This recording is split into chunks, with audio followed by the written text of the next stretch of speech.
đài chân vậy ôi ăn mà lấy côn cả lót nè kê thôi ôi cha đi răng ham lại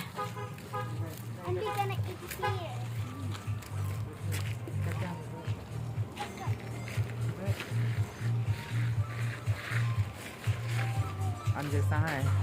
à lấy dân mình đo cái lại nhầm ai hai xin chào Việt Nam xin chào hai cái nàng kiều mà nhá nàng kiều nó sao vậy mua cái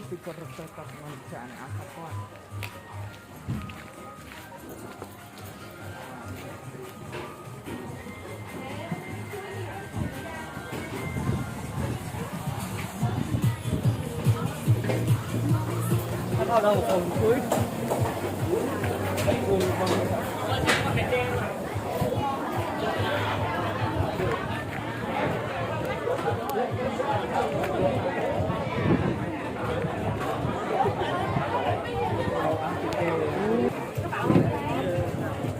smile ơi sẽ con cầm lo nhau mà xa đó nè